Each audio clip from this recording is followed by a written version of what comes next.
주님께 우리 찬양과 주의 영광을 영원히 노래하리. 포기치 않으시는 당신의 그 사랑. 마지막으로 이곳에 주의 나라와 이곳에 주의 나라와 주의 뜻만이 영원히 이루어지리. 주가 일하시는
주 영광 외치게 하네 이 땅에서 주 높이며 주의 영광 소리쳐 찬양해 주잡이 춤추게 하네 주잡이 춤추게 하네 모든 것 다 내 찬양해 춤을 추며 주잡이 감사해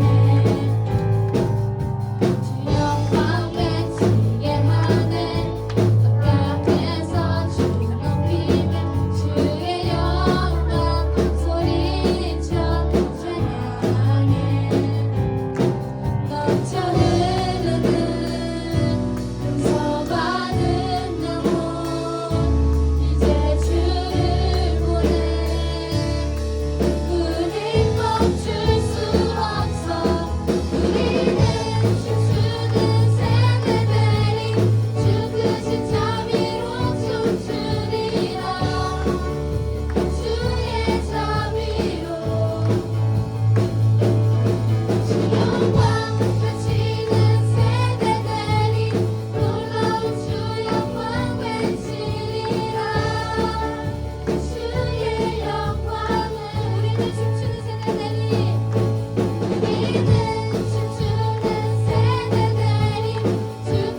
하네.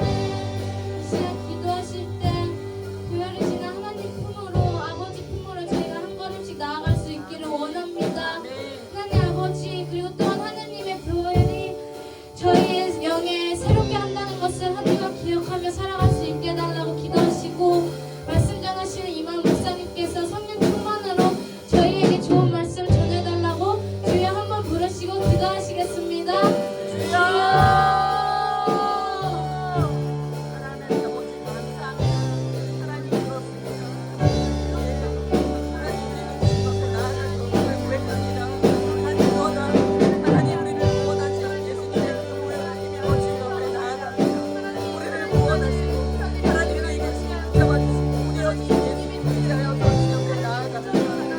아버지, 하나님 우리의 연약함을 하나님 예수님께서 우리로 덮어주시고 하나님 우리를 자리에 앉아주세요. 잠시 한걸 놓고 또 기도하도록 하겠습니다. 우리 초은이 11조, 그리고 서연이 11조, 신준이 감사헌금, 건축헌금, 성경헌금으로 하나님께 귀한 예물 드렸습니다. 하나님 이들 손길 가운데 그 진에 도와여 주시고 이 드려진 예물이 주의 나라와 주의 뜻을 위하여 귀하게 쓰임받게 하여 주시옵소서. 하나님 우리가 주님을 또 예배하기 위하여 이 자리까지 나왔습니다. 한 시간 지켜주신 은혜에 감사드립니다. 하나님 아버지, 이 시간 우리가 주님을 예배할 때 우리가 정말 영광 진리로 주님 예배하게 하여 주시고, 그날 또 우리들의 그 예배를 받아 주시옵소서. 감사하고 사랑합니다. 예수님의 이름으로 기도드립니다. 아멘. 네, 여러분 안녕하세요. 안녕하세요. 네, 한 주간 잘 지냈나요? 한 주간 못 지냈어요? 잘 지냈어요? 네, 잘 지냈나요? 오늘부터 다음 주 주일까지는요, 우리 그리스도인들에게 매우 특별한 날이에요. 제가 맨날 특별한 날이라고 하고 알고 보니까 별거 아니어서 아마 안 믿을 수도 있을 것 같은데요. 바로 이 기간 동안은요, 우리 예수님께서 부활하시기 전까지 이 세상에 살아가신 마지막 일주일, 그리고 예수님께서 부활하신 부활절이 있는 기간입니다. 우리가 잘 알고 있는 최후의 만찬, 예수님의 그 십자가 사건, 그리고 네? 그리고 부활, 이러한 이제 그런 사건들이요, 바로 이 짧은 이 일주일 정도 되는 시간에 다 들어가 있는 거예요. 예수님께서 이 기간 동안 하신 일들로 인해서 우리가 구원을 받았으니까 이러한 날들 우리에게 너무 특별한 날일 수밖에 없는 거죠. 그래서 오늘 이 시간에는요, 먼저 예수님께서 이 기간 동안 무슨 일들 하셨는지를 먼저 함께 나눠보려고 합니다. 먼저 1차예요. 1차 일요일입니다. 예수님께서 드디어 예루살렘에 나귀를 타고 입성하세요. 그래서 사람들이 그 예수님을 향하여 저렇게 종려나무를 이렇게 흔들면서 환영을 합니다. 호산나 호산나 다윗의 자손이시여 라고 외치면서 말이죠. 그리고 저게 바로 오늘입니다. 사람들은 오늘을 이제 기념하기 위해서 오늘을 가리켜 종려주일이라고 부릅니다. 오늘이 그러니까 종려주일인 거예요. 오늘이 뭐라고요? 종려주일. 네, 좋습니다. 종려주일인 것입니다. 이게 바로 1차고요. 네, 다음은 2일차입니다. 2일차, 즉 월요일에 예수님께서는요, 성전을 정화하세요. 오늘날 치면 성전이 교회거든요. 성전을 정화하십니다. 왜 정화하셨을까요? 오, 더 잘 알고 있는데요. 네, 무엇인가 악한 일이 일어났기 때문이었을 텐데, 방금 말해준 것처럼 그 성전에 막 물건을 사고 파는 그런 장사꾼들이 판을 쳤던 거죠. 그러니까 오늘날로 치면 교회에 막 갑자기 장사꾼들이 와가지고 이거 사세요, 저거 사세요 하면서 교회를 아수라장으로 시장 바닥으로 만들어 놓은 거예요. 네, 맞아요. 작성인들 와가지고 막 교회에서 물건을 사고 판 거죠. 그래서 예수님께서는 이러한 그들의 모습을 보시면서 분노하세요. 그리고 성전은 만민이 기도하는 집이다 라고 분명하게 선포하십니다. 성전을 정화하신 거예요. 이게 바로 2일차고요. 자, 이어지는 3일차입니다. 함께 해볼까요? 뭐 있는지? 시작! 논쟁 및 강론. 논쟁 및 강론. 좋습니다. 그 유대 지도자들이요, 예수님을 그날에 막 찾아와서 이것저것을 따집니다. 아니, 당신이 도대체 무슨 권한으로 이러한 일들을 하나요? 그렇게 따지는 거예요. 굉장히 버릇없죠. 그래서 예수님께서는 그 유대 지도자들과 논쟁하십니다. 그 논쟁의 결과가 어떻게 됐을까요? 누가 이겼을 것 같아요? 네, 당연히 예수님께서 이기셨겠죠? 그 다음에 예수님께서는 또 감람산이라는 곳으로 올라가셔서 제자들에게 예루살렘의 멸망을 예고하는 강론을 하십니다. 쉽게 말하자면 감람산에서 설교를 하신 거예요. 이게 바로 3일차 화요일입니다. 네, 이어지는 4일차입니다. 4일차 수요일은 뭐라고 적혀 있어요? 침묵의 날. 왜 침묵의 날이냐면요. 저기 밑에 파란색에 관련 구절 없다고 그렇죠. 예수님께서 전날에 무슨 일을 하셨는지 복음서는 기록하지 않습니다. 그래서 뭐 이런 일들을 하셨을 것이다, 저런 것들을 하셨을 것이다 라는 추측 정도만 있고 정확히 기록이 되어 있지는 않아요. 그래서 사람들은 저 수요일을 가리켜 침묵의 날, 침묵의 수요일이라고 부릅니다. 제 생각에는 아마 늘 그러하셨듯이 우리들을 위해서 기도하시면서 전화를 보내시지 않았을까 싶습니다. 저게 바로 4일차인 거예요. 그리고 5일차 우리가 잘 알고 있는 최후의 만찬을 하십니다. 저게 이제 예수님께서 십자가에 못 박혀 돌아가시기 전날이거든요. 바로 그 전날에 예수님께서 제자들과 함께 최후의 만찬을 가지신 겁니다. 그리고 겟세마네 동산이라는 곳으로 올라가셔서 그 유명한 기도를 하세요. 아바 아버지여 이 잔을 내게서 옮기시옵소서. 그러나 나의 원대로 하지 마옵시고 아버지 원대로 없소서. 우리가 몇 주에 걸쳐 살펴봤던 말씀인데요. 그 유명한 기도를 5일차 목요일에 하신 거예요. 그리고 대망의 6일차 금요일에 예수님께서 모진 고난과 수모와 멸시 받으시고 우리를 위해 십자가에 못 박혀 돌아가십니다. 이게 6일차 금요일이에요. 그리고 이제 마지막 7일차 토요일에 예수님께서는요 무덤에 계십니다. 그리고 로마 병사들이 저 무덤 앞을 지켜요. 그리고 그 다음날이 무엇일까요? 부활절이죠. 부활절. 예수님께서 드디어 일요일날 부활하십니다. 저게 이제 그 예수님의 마지막 일주일을 누가 정리를 좀 해놨더라고요. 이제 오늘이 일요일. 아까 뭐라 그랬죠? 오늘이 예루살렘 입성하신 종려주일입니다. 그리고 이제 다음 날부터 고난주간이라고 불리는 그 시간들이 예수님께서 고난받으시고 또 그러한 것들을 기념하는 그 고난주간이 이어져요. 그리고 금요일에 십자가 못 박혀 돌아가십니다. 그리고 일요일날 부활하신 거예요. 그리고 전날 가르쳐 우리는 부활절이라고 부릅니다. 그러니까 오늘이 종려주일이고 다음 주 주일이 부활절인 거예요. 근데 조금 똘똘한 친구들 같은 경우는 잠깐 한 가지 의문이 들 것 같아요. 봐봐요. 예수님께서 며칠 만에 부활하셨죠? 3일 만에. 그렇죠. 근데 저기 보면요. 언제 돌아가셨다고요? 십자가에? 토요일? 금요일. 그러면 금요일에서 이제 3일차면 토, 일, 월. 월요일에 부활하셔야 되는 거 아닌가요? 금토일에서? 오! 맞아요. 정확히 왜 그런지 알아요? 한번 설명해 줄게요. 우리는요. 밤 12시를 지나면 하루가 지나가죠. 그렇죠? 근데 유대인들은요. 밤 12시가 아니라 저녁 6시를 지나면 하루가 지나갑니다. 예수님께서 금요일 오후 3시에 돌아왔었다고 보거든요. 그럼 그게 몇 일차예요? 1일차죠. 그럼 2일차는 언제죠? 금요일 오후 6시죠. 그 이후에 이제 2일차인 거예요. 그러니까 유대인들의 계산법을 따르자면 금요일에 1일차, 2일차가 다 포함되는 겁니다. 그러면 3일차는 언제죠? 토요일 정확히 언제? 6시. 오후 6시 이후. 오후 6시 이후부터 일요일 오후 6시 이전까지가 3일차인 거예요.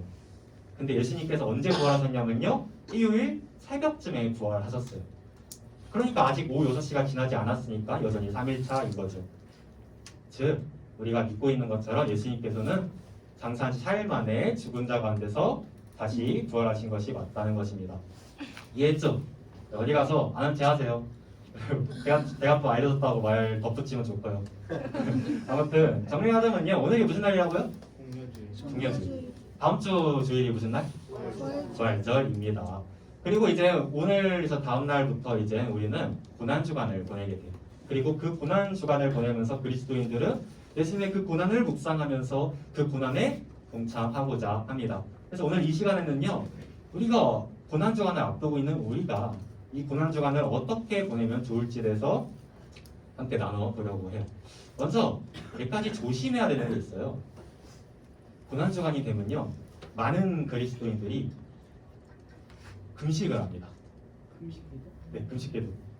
아침, 점심, 저녁부터 해가지고 이제 몇 끼 정도 골라가지고 아무것도 먹지 않고 주님의 그 고난을 묵상하면서 기도를 하는 거예요. 물도 안 마셔요? 물은 보통 마십니다. 보통 이제 밥을 안 먹고 물은 보통 마셔요. 우리 교회도 이제 고난주간이 되면 오전 금식을 하는데요. 뿐만 아니라 그 미디어 금식을 하시는 분들 계세요. 미디어 금식.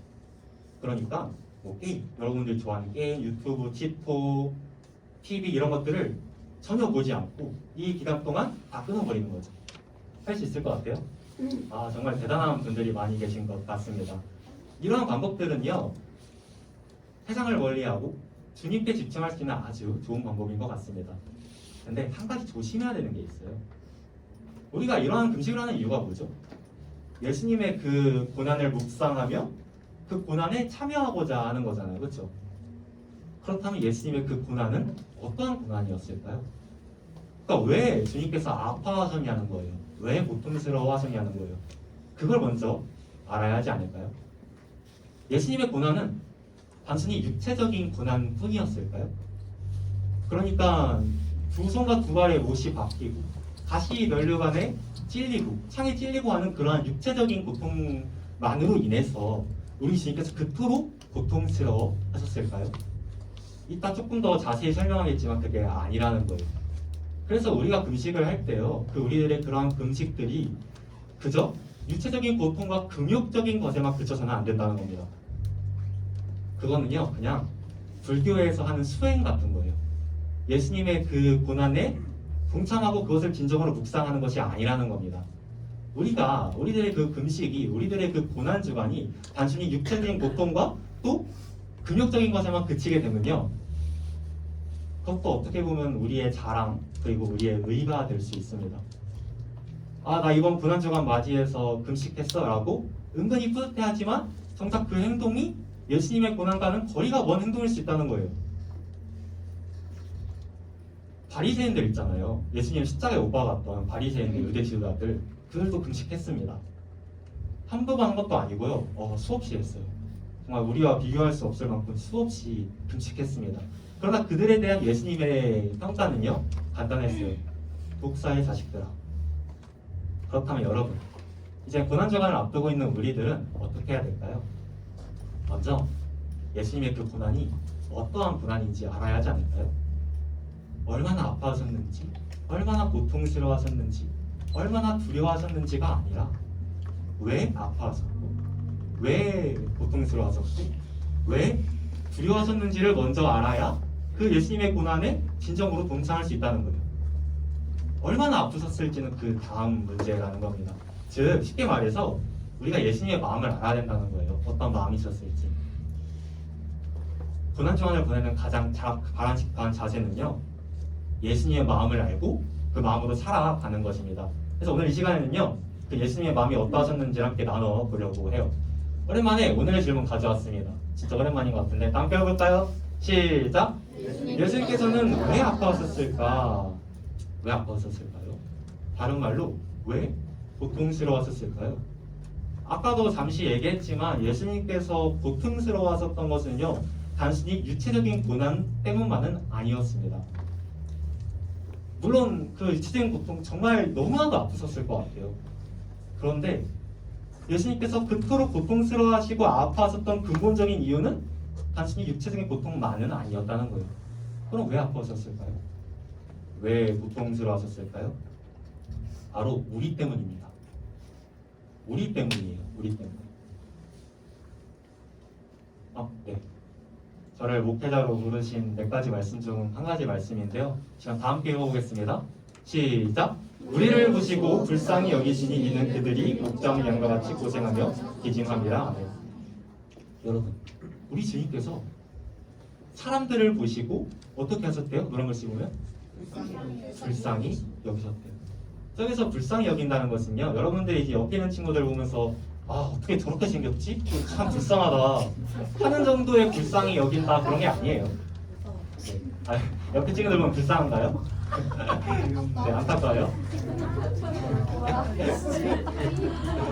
네, 아무튼 여러분, 안타까워요.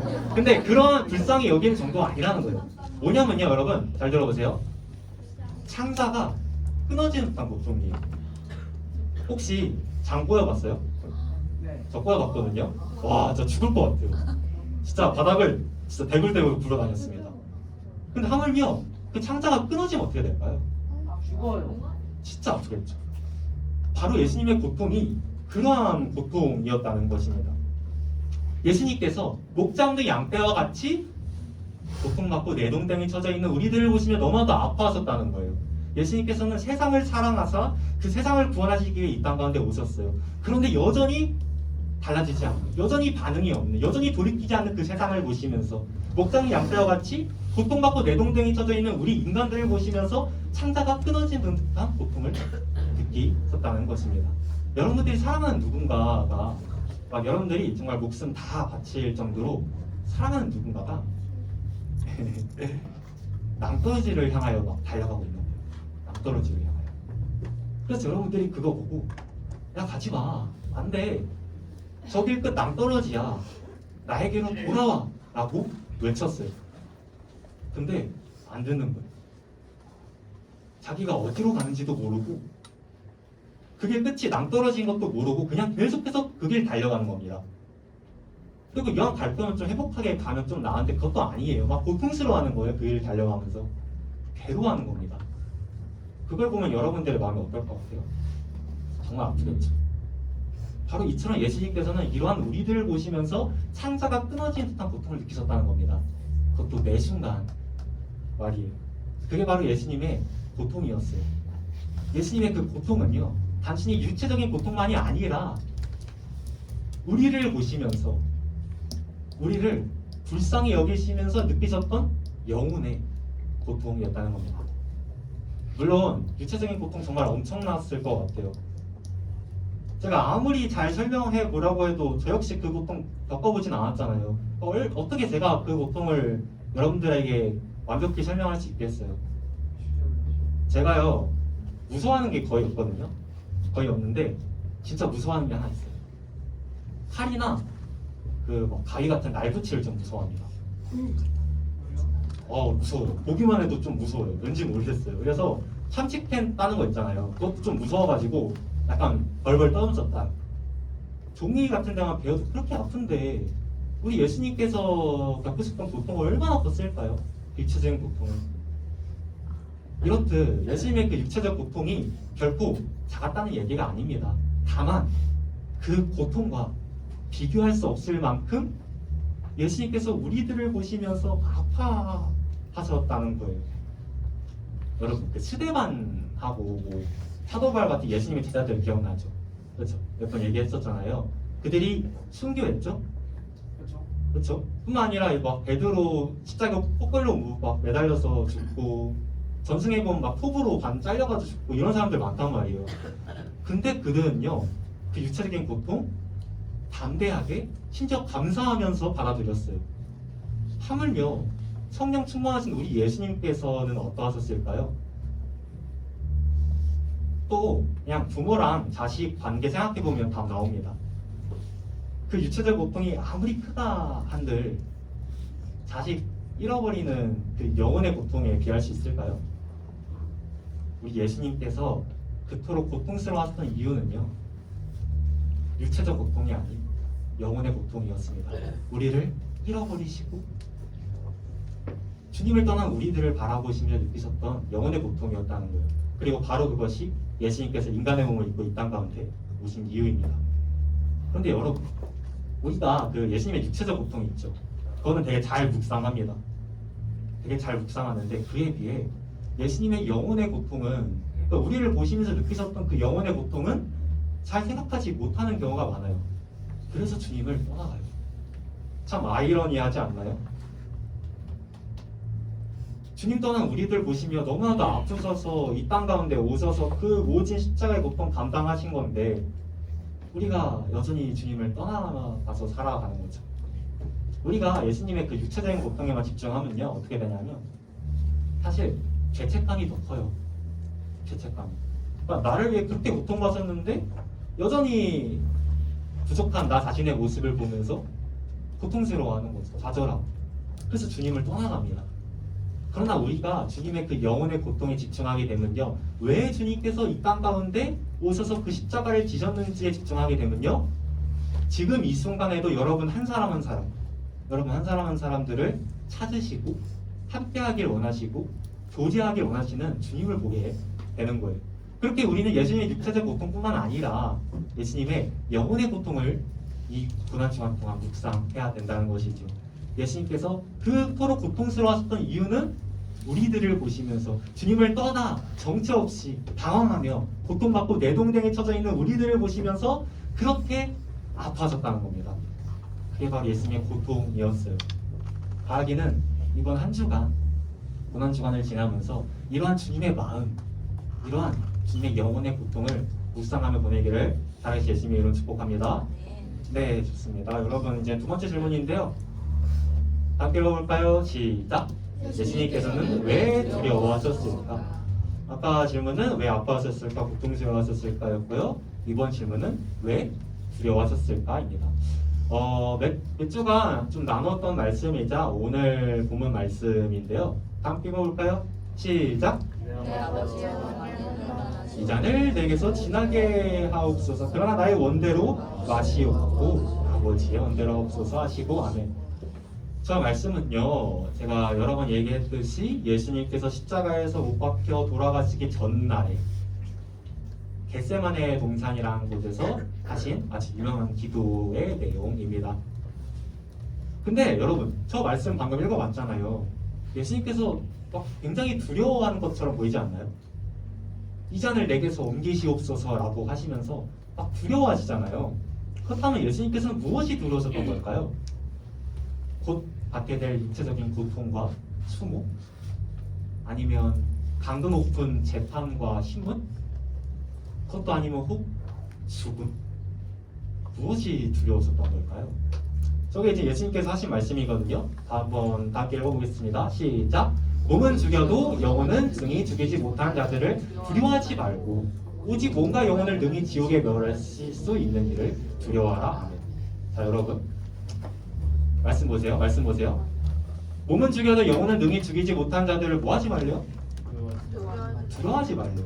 저기서 몸은 죽여도 영혼은 능히 죽이지 못하는 자들이 누구일까요? 좋아요. 사람들이에요. 사람들. 예수님 십자에 못 박았던 사람들이죠. 그 사람들을 두려워하지 말라고 하시는 거예요. 그럼 누구를 두려워해야 된대요? 오직 몸과 영혼을 능히 지옥에 멸하실 수 있는 이를 두려워하래요. 그게 누구예요? 하나님. 하나님이죠. 즉 사람이 아닌 하나님을 두려워하라는 거예요. 그러니까 예수님의 저 말씀에서 우리는 그 예수님의 담대함을 느낄 수 있습니다. 그런데 이상하지 않나요? 우리가 방금 전에 읽어봤던 이제 이 말씀 있잖아요. 여기서 예수님께서는 너무나도 두려워하십니다. 그렇다면 그 이유가 무엇일까요? 왜 이러한 차이가 난 걸까요? 십자가의 고통이 이제 눈앞에 다가오시자 신경의 변화가 찾아온 것일까요? 그게 아닙니다.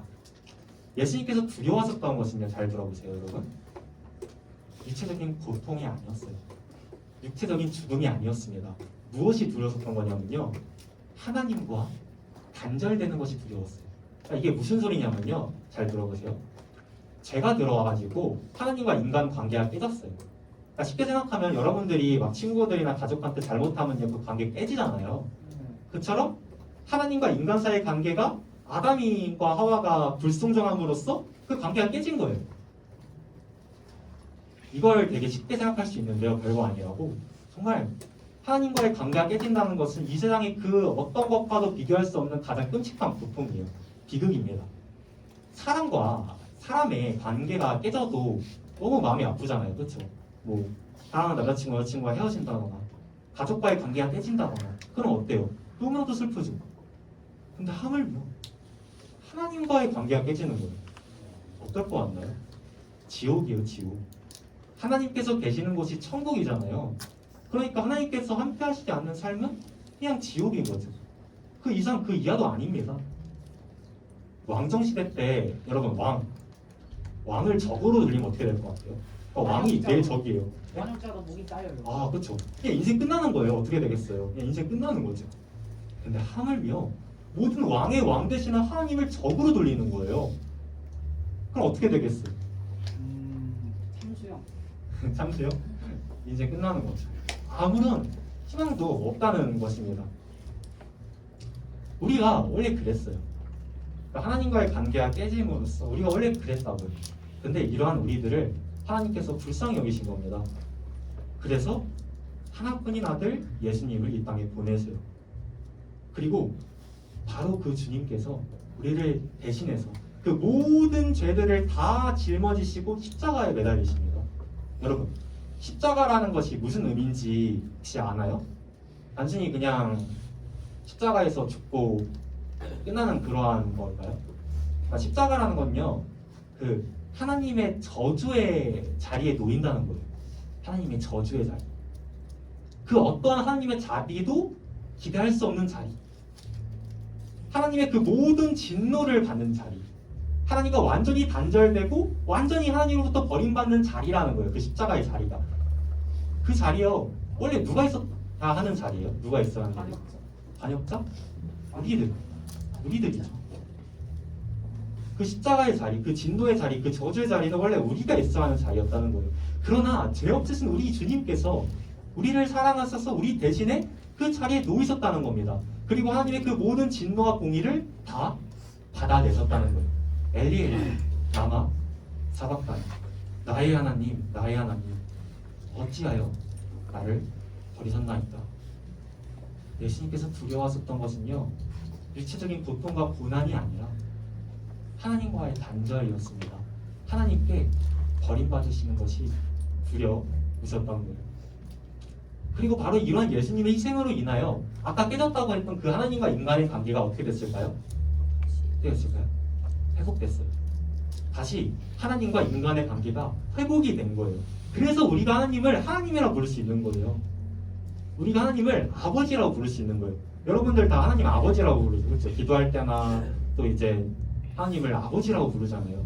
그게 바로 이러한 예수님의 희생 때문이라는 거죠. 모든 것에 왕 되시며 전지전능하신 하나님께서 우리의 편이 되어주시고 우리의 아버지가 되어주신다는 겁니다. 바로 그 예수님의 희생 때문에 말이에요. 그러니까 어떻게 우리가 하나님의 곁을 떠날 수 있겠어요? 그럴 수 없는 거죠. 바라기는 이번 또 한 주간 생활하면서 우리 예수님의 이러한 말도 안 되는 사랑에 감사하며 살아가기를 살아계신 예수님의 이름으로 축복합니다. 네, 이제 한 가지만 더 얘기해 보려고 하는데요. 여러분, 자 이제 우리가 그렇게 해가지고 예수님께서 왜 아파하시고 왜 고통스러워하셨는지를 봤어요. 왜 고통스러워하셨다고요?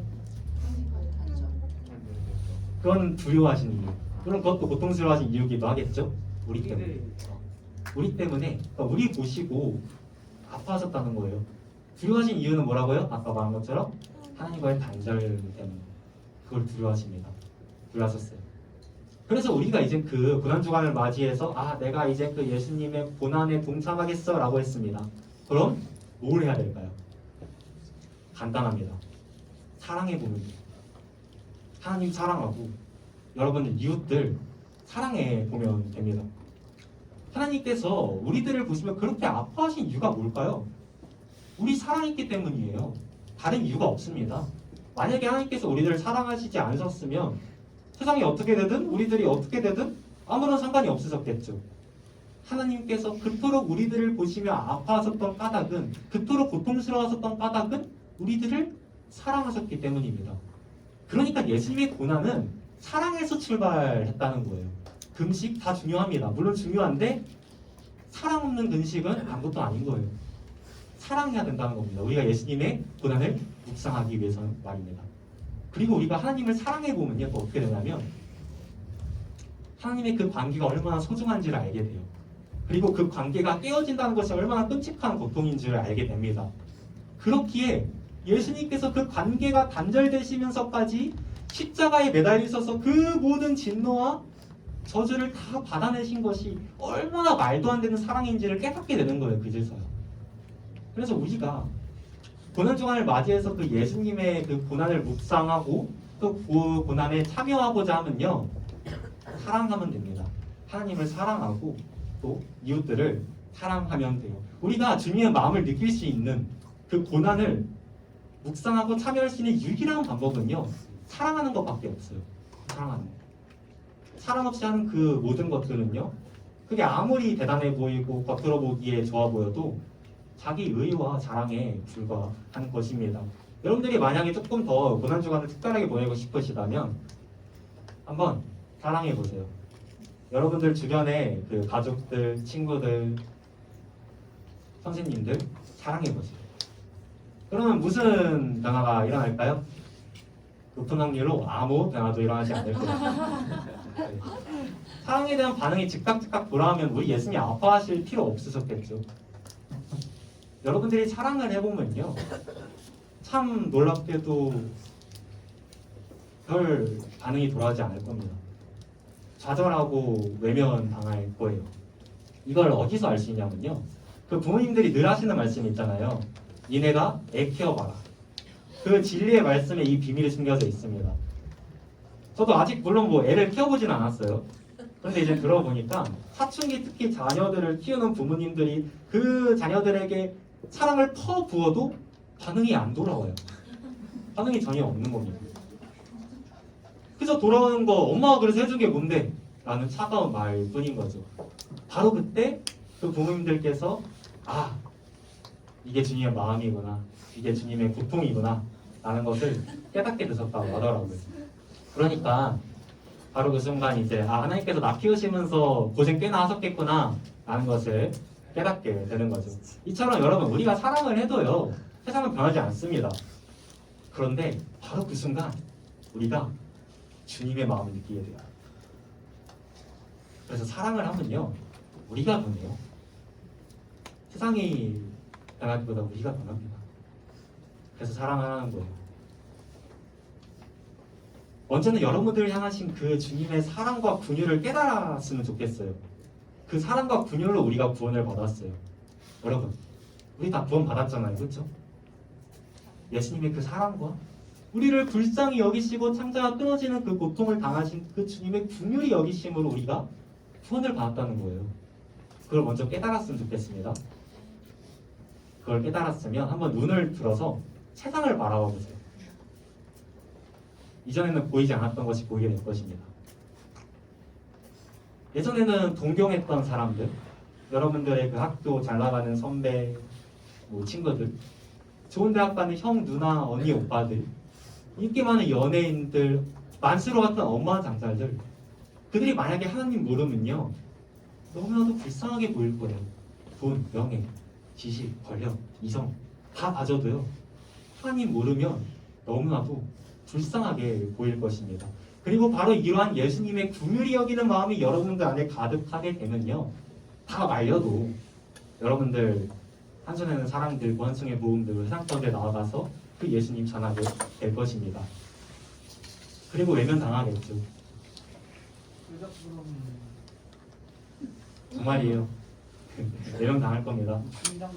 슬프고 고통도 당할 수 있어요. 근데 야, 바로 그때 예수님의 마음을 느끼게 되는 거예요. 그리고 그제서야 비로소 우리가 예수님의 그 고난에 동참하게 되는 겁니다. 왜냐하면 그게 바로 예수님의 고난이었거든요. 그렇게 누군가가 저에게 이렇게 와가지고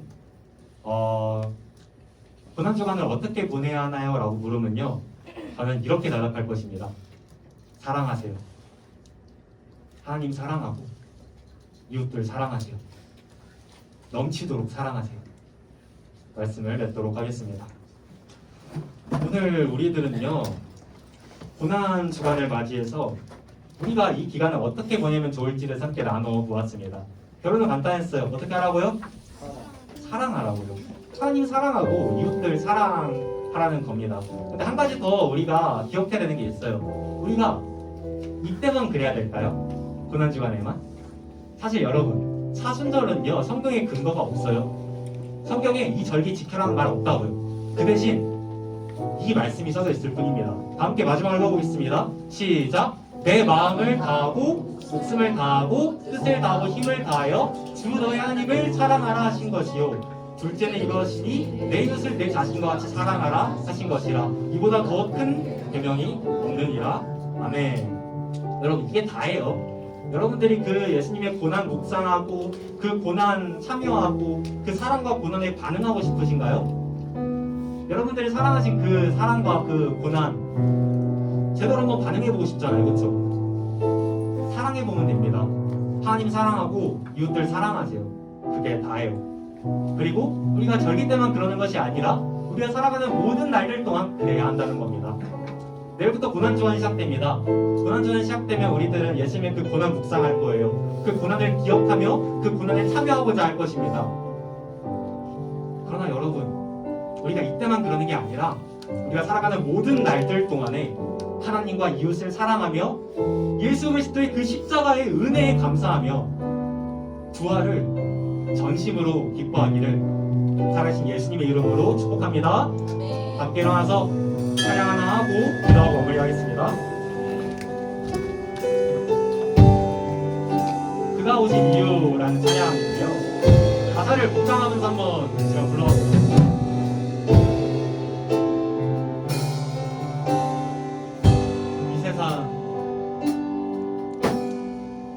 이 세상 가장 아름다운 순종의 눈물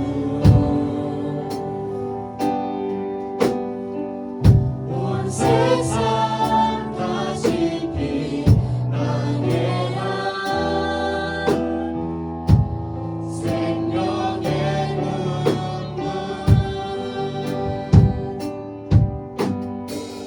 그가 이 땅에 오신 이유 죽어야 살게 되고 서야만 승리하는 놀랍고 영원한 신비 지으신 그대로 회복시켜 우리의 창조주 그리스도 십자가의 일로 아버지 뜻 이루셨네 그가 이 땅에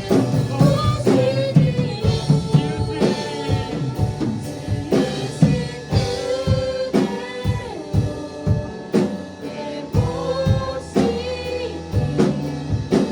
우리의 창조주 그리스도 십자가의 일로 아버지 뜻 이루셨네 그가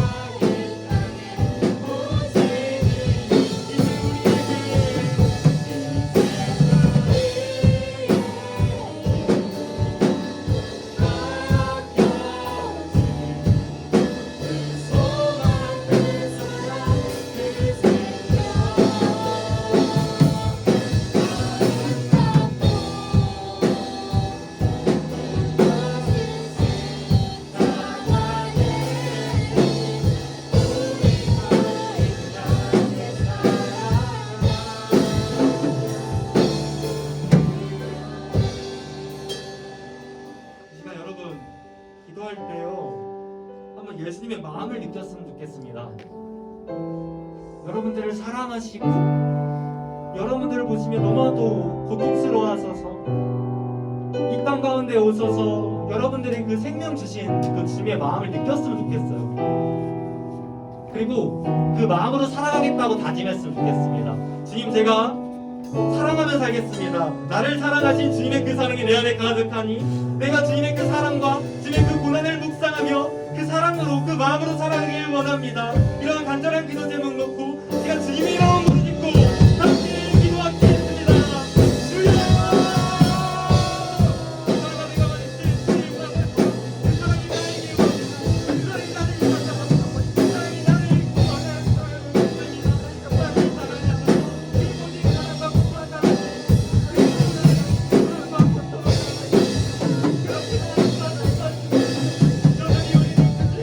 사랑하고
주신 은혜에 감사합니다. 우리를 사랑하셔서 우리를 보시며 아파하시며 인간의 몸을 입고 친히 이 땅에 오셔서 신 되신 하나님께서 가장 낮은 곳으로 오셔서 우리를 위해 죽으셨습니다. 그리고 다시 살아나셨습니다. 그 모든 것의 이유는 우리를 사랑하셨기 때문인 줄로 믿습니다. 우리가 그 주님의 마음과 주님의 사랑으로 살아갈 수 있도록 주님 도와주시옵소서. 이번 고난주간을 보내면서 또 앞으로 우리가 살아가는 그 모든 날들 동안에 우리가 주님의 마음으로 주님의 사랑으로 살아갈 수 있도록 주님 도와주시옵소서. 사랑할 이유가 있어서 사랑하는 것이 아니라 우리가 죄인 되었을 때 우리를 위해 죽으신 그 주님의 사랑처럼 사랑할 이유 없는 이 세상을 사랑하며 우리들의 이웃들을 사랑하며 사랑받으시기 합당한 우리 하나님을 사랑하며 살아갈 수 있도록 주님 도와주시옵소서. 그것이 주님의 마음이고 그것이 주님께서 겪으셨던 고난이기에 우리가 마땅히 다시 살리시를 알았으니 그 고난에 동참하게 하여 주시옵소서. 사랑하게 하여 주시옵소서. 예수 그리스도 이름으로 기도드립니다. 아멘.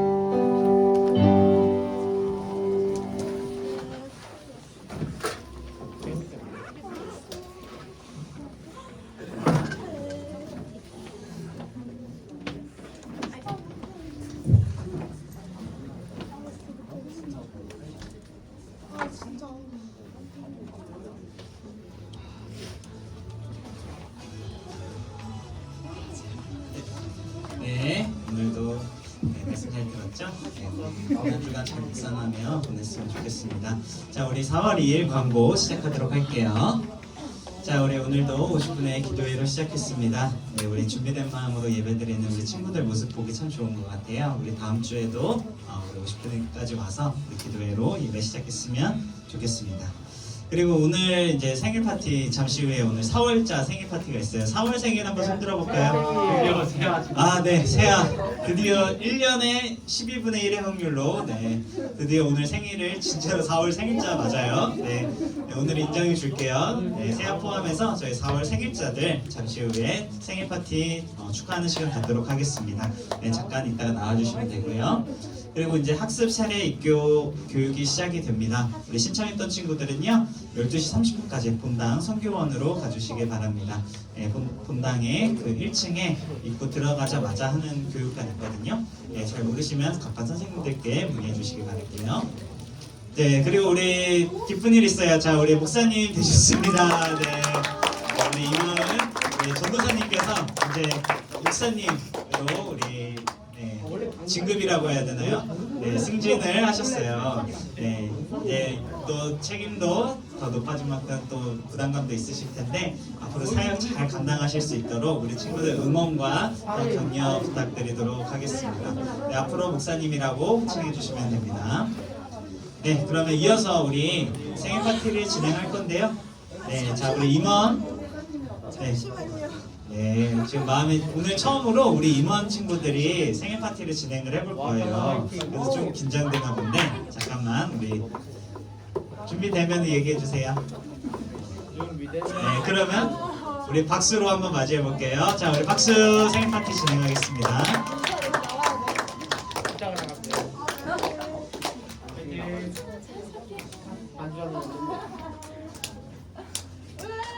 와. 자, 우리 한 번 더 박수. 네, 오늘 처음 진행이에요.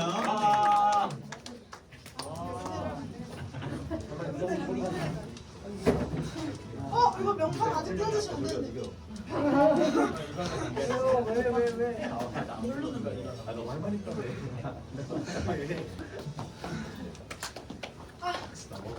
안녕하세요. 저 생일 파티 진행을 맡게 된 수연이라고 합니다. 오늘 왜 세영쌤이 아니라 제가 하냐면 앞으로 제가 진행을 맡게 돼서 세영쌤 대신해서 생일 파티 진행을 맡게 되었고요. 아직 많이 부족하지만 세영쌤의 뒤를 잘 이어보도록 하겠습니다. 그러면은 제 소개는 여기까지 하고 오늘의 주인공들 한번 만나볼게요. 예원이하고 은지하고 세아 다가와주세요. 은지야.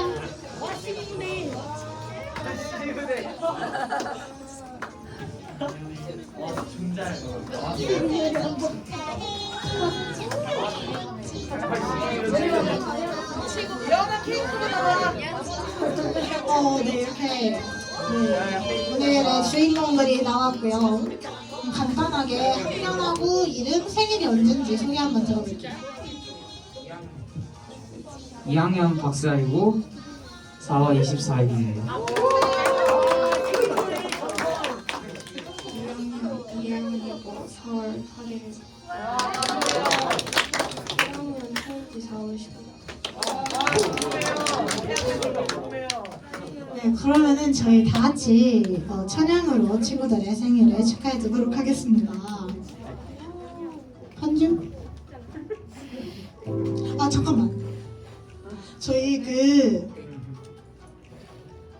여기 이렇게 이 노래를 할 건데 당신이라는 가사에다가 친구들의 이름을 하나씩 넣어가지고 부를 거예요. 아 좋아요.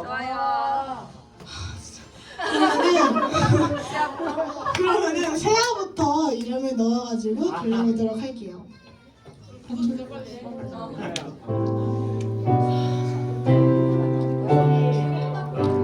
하나님께서 세아를 통해 내 마른 땅에 샘을 나게 하시기를 가난한 영혼 목마른 영혼 세아를 통해 주 사랑 알기 원하네. 저희 다 같이 세아에게 세아야 생일 축하해라고 말해줄게요. 하나, 둘, 셋. 세아야 생일 축하해. 저희 다음에 예원이 이름 넣어서 불러볼게요.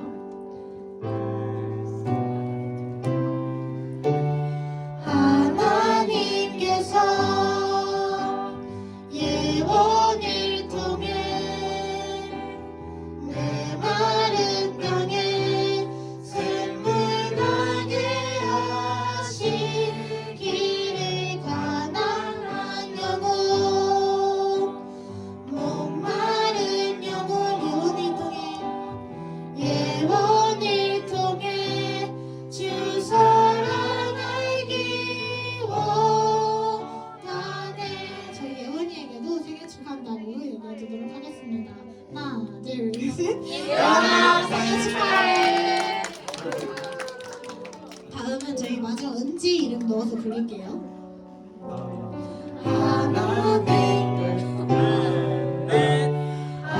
하나님께서 은지를 통해 메마른 땅에 샘을 나게 하시기를 가난한 영혼 목마른 영혼 은지를 통해 그 사랑 알기 원하네. 네, 그러면 이렇게 오늘 축하를 그러네. 고설. 야, 반주 계속 놓아. 네, 저희 은지에게 생일 축하한다고 얘기해 드리도록 할게요. 하나, 둘, 셋. 은지야, 생일 축하해. 왜? 됐지? 그러면은 저희 오늘의 하이라이트죠. 생일 케이크와 기다려. 생일 케이크와 선물이 준비되어 있는데 케이크 가지고 나오세요.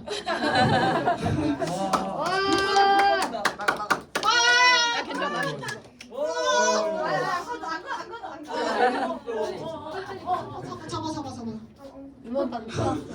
자, 그러면은 저희 아직 입으로 불기는 조금 그러니까 손으로 이렇게 끌게요.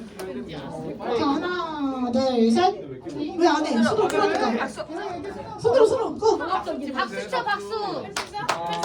두 개 안 끊었어.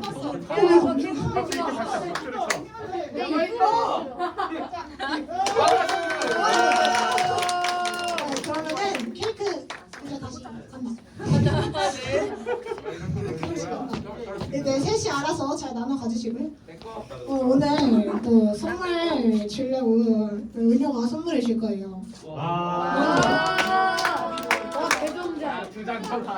아 문상 부럽다. 저한테 좋은 게 없을 것 같아가지고.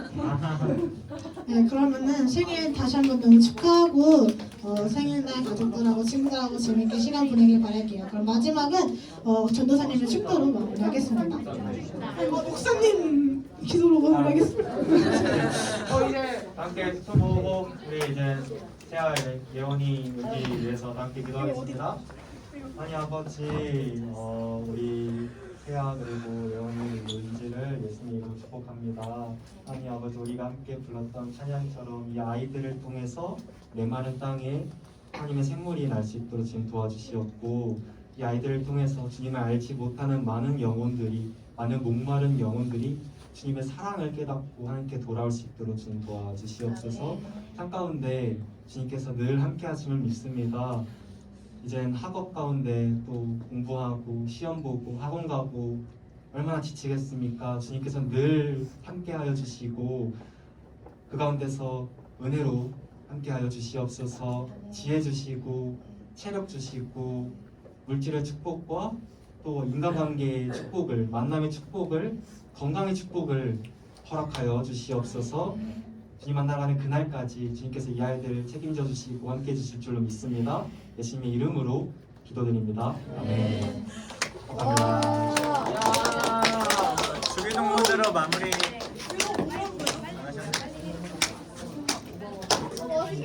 목사님 주기동문으로 마무리하십니다. 네, 마지막으로 함께 일어나서 주기도문하고 오늘 이벤트 마무리하겠습니다. 네, 기도하시겠습니다. 하늘에 계신 우리 아버지여, 이름이 거룩히 여김을 받으시오며 나라의 머무시오며 뜻이 하늘에서 같이 땅에서 저희 이루어지니까 오늘 우리의 양식을 주시고 우리의 죄진들을 사하여 준 것 같이 우리 죄를 사하여 주시고 우리를 시험되게 하지 마옵시고 다만 하나님께서 도와주소서. 우리 나라와 권세는 남의 아버지께 영원히 감사합니다. 네.